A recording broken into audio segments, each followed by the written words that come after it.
Dalam nama Bapa dan Putra dan Roh Kudus. Amin. Umat Allah dimanapun Anda berada, selamat hari Natal untuk kita semua. Semoga kiranya damai dan sukacita Natal yang dianugerahkan oleh Raja Damai bagi kita melalui kelahiran dan kehadirannya yang tinggal bersama kita, senantiasa menyertai perjalanan hidup kita. Saudara-saudara yang terkasih, hari ini setelah kemarin kita merayakan Natal, hari ini kita merayakan pesta keluarga kudus, keluarga Nazaret.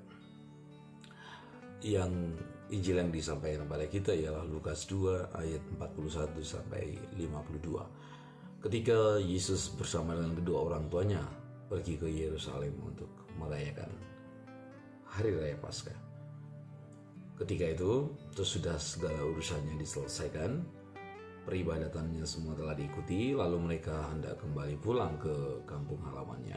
Tetapi ternyata Yesus tidak didapati bersama-sama dengan mereka. Mungkin saja bahwa Maria telah berangkat terlebih dahulu bersama dengan perempuan-perempuan yang lain dan mengandaikan bahwa Yesus ada bersama dengan Yusuf suaminya. Pengandaian yang sama juga terjadi pada Yusuf. Yusuf mengira bahwa Yesus ada pada ibunya Maria. Tetapi pada kenyataannya setelah mereka bertemu, ternyata mereka mendapati bahwa Yesus tidak ada bersama-sama dengan mereka. Tentu kecemasan menyelimuti hati kedua orang tuanya, yang akhirnya menggerakkan mereka untuk kembali ke Yerusalem untuk mencari di mana Yesus. Dan Yesus ditemukan ternyata di bait Allah bersama dengan ahli-ahli Taurat. Nah, hal yang menarik adalah bahwa pada saat mereka bertemu dengan Yesus, tentu spontan kecemasan orang tua pada saat itu lalu kemudian tentu terekspresikan ya pada saat itu. Maka Maria waktu itu berkata kepada Yesus, "Mengapa engkau berbuat demikian terhadap kami? Bapamu dan aku cemas mencari engkau." Seorang anak berusia 12 tahun hilang dari pegangan tangan kedua orang tuanya. Apa yang terjadi dengan itu semua? Tentu kecemasan, kekhawatiran mewarnai hati kedua orang tuanya. Ya. Sama dengan anak-anak saat ini yang mungkin bukan hilang secara fisik, secara jasmani, tapi hilang secara rohani. Tidak memiliki ikatan moral yang kuat, tidak memiliki ikatan iman yang kuat, tidak memiliki ikatan emosional dengan keluarga yang kuat. Dalam arti tertentu mereka saat itu sedang hilang. Dan meski ada di hadapan mata orang tuanya, tetapi bisa saja orang tuanya merasa kehilangan anak yang sangat mereka butuhkan, sangat mereka rindukan untuk menjadi anak yang baik. Dan menariknya ialah Yesus menjawab mereka, "Mengapa kamu mencari aku? Tidakkah kamu tahu bahwa aku harus berada di dalam rumah Bapakku?" Yesus remaja ini tampaknya telah mengetahui misi imam, nabi, dan kemesiasannya dengan jawaban ini. Tentu jika orang tua yang telah diselimuti oleh kecemasan mendapatkan jawaban yang sedemikian ini, tentu akan mungkin membuat mereka menjadi lebih marah atau jengkel terhadap anak yang selama 3 hari telah mereka cari. Tetapi para saudara, bahwa harus diakui bahwa Yesus memiliki Bapa di surga. Harus kita imani bahwa Bapa sesungguhnya Yesus itu adalah Bapa di surga, sementara Yusuf adalah ayah angkatnya.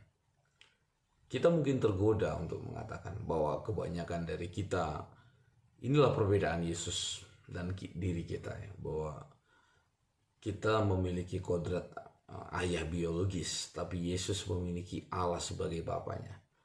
Tetapi kemudian kalau kita refleksikan lebih lanjut, kita harus mengakui bahwa setelah kita menerima pembaptisan seperti Yesus, bahwa kita telah dilahirkan dari Allah. Jadi lahir secara adikodrati dari seorang Bapa surgawi. Nah, jadi meskipun kita sering merasa antara kita dan Yesus itu berbeda, tetapi kebapaan kita dan Yesus juga sama-sama berasal dari Allah. Nah, para saudara, bahwa ternyata Yesus tinggal dalam keluarga Nazaret, dalam kepemimpinan Yusuf. Maria tentu saja sempurna, Yesus tentu saja sempurna, tetapi Yusuf dalam ketidaksempurnaannya dipercayakan untuk memimpin keluarga ini. Saya yakin bahwa keluarga ini selama hidupnya juga selain mengalami sukacita, selain mengalami kegembiraan, selain mengalami atau merasakan pertumbuhan iman yang kuat dalam keluarganya, saya yakin juga bahwa mungkin ada ketegangan, bahwa ada ketegangan, ada kesalahpahaman dalam hubungan.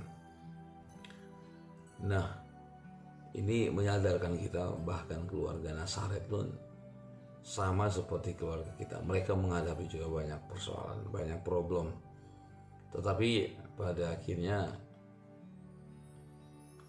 karena iman dan kepercayaan mereka kepada Tuhan itu bertumbuh, maka itu membuat mereka menjadi orang-orang yang rendah hati dan sederhana. Dan inilah yang membuat keluarga ini tetap dapat bertumbuh subur. Dalam hati mereka bertumbuh di dalam iman, pengharapan, dan cinta kasih. Para saudara, pada akhirnya dalam budaya saat ini kita harus memiliki pegangan dalam hidup berkeluarga, membangun keluarga di dalam Kristus, bahwa ada beberapa hal yang harus kita jadikan sebagai pedoman hidup kita, ya. Kolose 3 ayat 12-21 dikatakan, "Hai istri-istri, tunduklah kepada suamimu sebagaimana layaknya kepada Tuhan." Ya. Jadi kepada para istri diminta untuk tunduk kepada suami seperti kita tunduk kepada Tuhan. Sedangkan kepada para suami, "Hai para suami, kasihilah istrimu dan hindarkanlah kepahitan terhadap mereka." Jadi jangan lakukan hal-hal yang menyakitkan bagi mereka. "Hai anak-anak, taatilah orang tuamu dalam segala hal karena ini menyenangkan Tuhan." Dari anak diminta kepatuhan dan ketaatan. "Hai para ayah, ya, jangan juga menyakiti hati anak-anak supaya mereka tidak menjadi putus asa." Nah, dimensi ketaatan dalam kehidupan keluarga dewasa ini mungkin makin mendapat tantangannya, ya.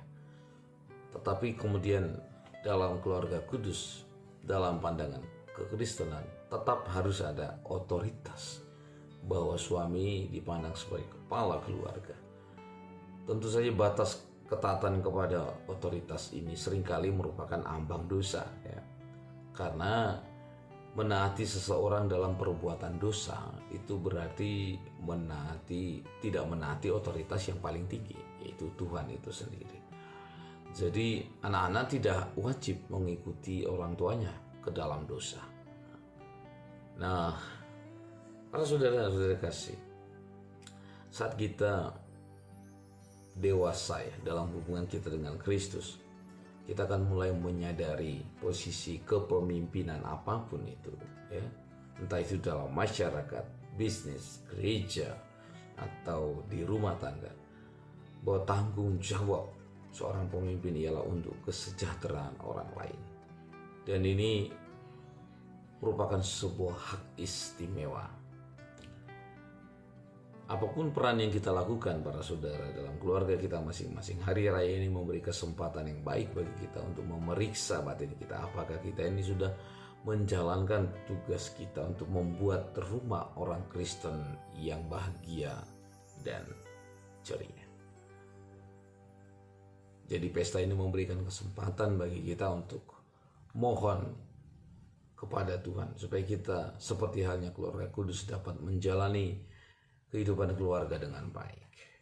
Dan semoga kiranya keluarga kita senantiasa dituntun dan diberkati sampai pada akhirnya.